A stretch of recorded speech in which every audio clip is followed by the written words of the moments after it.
মানুহে চব বুজি পায় এতিয়া তেওঁলোকে যদি টকা দিব পাৰে তেতিয়াহ'লে আপোনালোকে সেলফ হেল্প গ্ৰুপ খোলক আৰু বিধায়কে সেলফ হেল্প মানে নুখুলি কোনোবাই বাহিৰৰ মানুহে সেলফ হেল্প গ্ৰুপ খুলিব পাৰে নেকি পৃথিৱীত? কিন্তু এটা কথা অসমীয়া প্ৰতিদিনত এটা কথা কোৱা হৈছে যে আইন মন্ত্ৰীয়ে কৈছে যে বন বিভাগত আইনৰ বাধা আছে। সেইটো হিডিঙত ঠিকে লিখিছে, আইনৰ বাধা আছে, মন্ত্ৰীও কৈছে আয়োজনৰ, কিন্তু ভিতৰখন আমাৰ মানুহে পঢ়ি চোৱা নাই।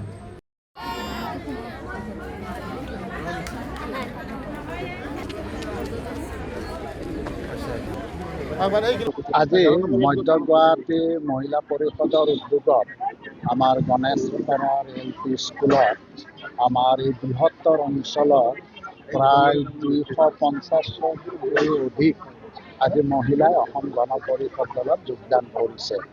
গতিকে মই ভাবোঁ যে আমাৰ মধ্য গুৱাহাটী অঞ্চলৰ ৰাইজৰ আমাৰ দলৰ প্ৰতি যথেষ্ট আস্থা আৰু বিশ্বাস আছে আৰু ৰাইজে আমাৰ বিগত দিনৰ বিভিন্ন যি কাম কাজ এই কাম কাজসমূহত সন্তুষ্ট হৈ আমাৰ অসম গণ পৰিষদ দলত 250তকৈও অধিক আজি মহিলাই অসম গণ পৰিষদত যোগদান দিছে। মই আদৰিছোঁ।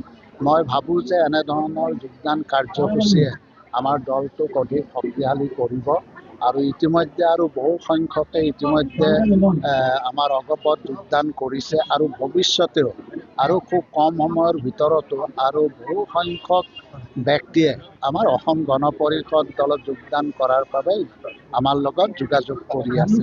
ইয়াত বিভিন্ন জাতি ধৰ্মৰ মানুহ আছে, বিভিন্ন জাতি ধৰ্মৰ মানুহে আজি অসম গণ পৰিষদ দলত যোগদান কৰিছে।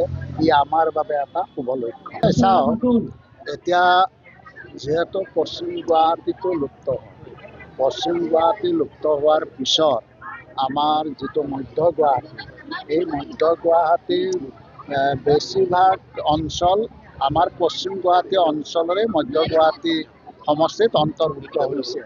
গতিকে মই অনাগত দিনত মই এই সমষ্টিৰ পৰাই প্ৰতিদ্বন্দ্বিতা কৰাৰ কাৰণে মই চিন্তা চৰ্চা কৰিছোঁ।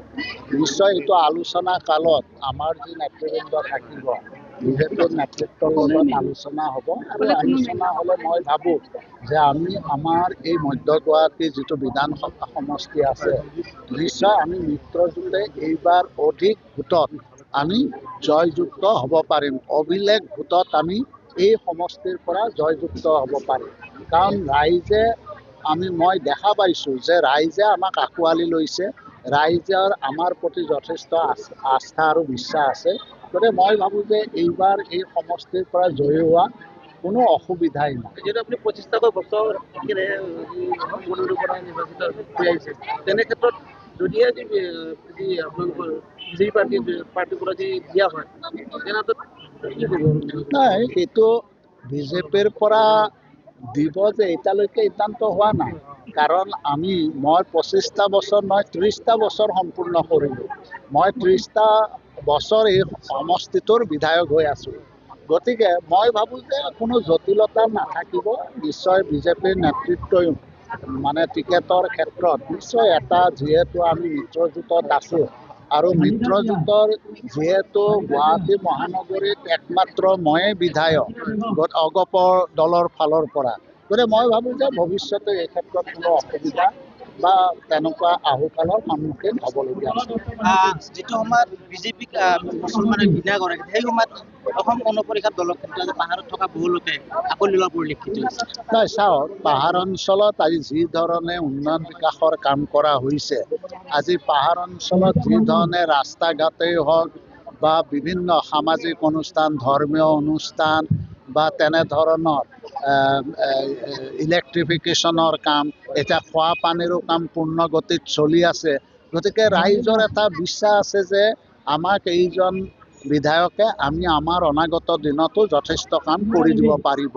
গতিকে মানুহৰ কথাটো হৈছে বিশ্বাস। যেতিয়া এটা মানুহে বিশ্বাস পাব, তেতিয়া সেই মানুহে কেতিয়াও সেই বিশ্বাসক কেতিয়াও পদাঘাত নকৰে।